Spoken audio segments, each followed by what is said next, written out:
MLC Jeevan Reddy సంచలన వ్యాఖ్యలు చేశారు. ముఖ్యమంత్రి హోదాను ఏ విధంగా గౌరవించాలో కేటీఆర్ నేర్చుకోవాలని అన్నారు. బండి సంజయ్ కేంద్ర మంత్రి హోదాలో ఉండి ఇన్వెస్టిగేట్ ఏజెన్సీని అవమానిస్తున్నాడని, ముఖ్యమంత్రి రేవంత్ రెడ్డిని అవమానించడం కరెక్ట్ కాదని అన్నారు.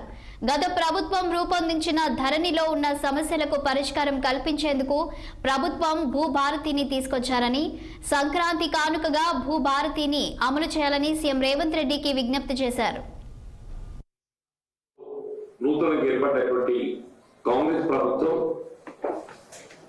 మొన్న శాసనసభ సమావేశాల్లో ఈ ఆర్ఓఆర్ యాక్ట్ అంటే గత ధరణిని రద్దు చేస్తూ దాని స్థానే కొత్తగా ఏదైతే భూభారతి చట్టాన్ని రూపొందించడం జరిగిందో దానికి గవర్నర్ గారు ఆమోదముద్ర వేయడం పట్ల హర్షం వ్యక్తం చేస్తున్నారు.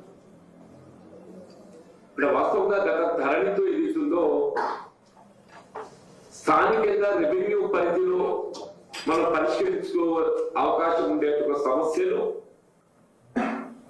రెవెన్యూ పరిధిలో పరిష్కరించుకునేటువంటి అవకాశం లేక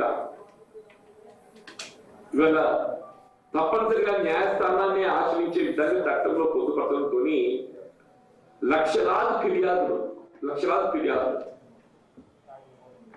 పరిష్కారాన్ని నోచుకోక వీళ్ళ రైతాంగం ఏదైతుందో 4 సంవత్సరాలకి ఇబ్బంది ఎదుర్కొంటే వాళ్ళ వాటికన్నిటికీ విముక్తి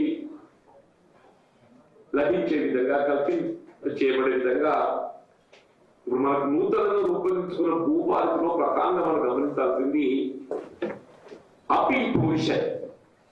రాష్ట్రంలో ఆదివాసీ సంఘాలు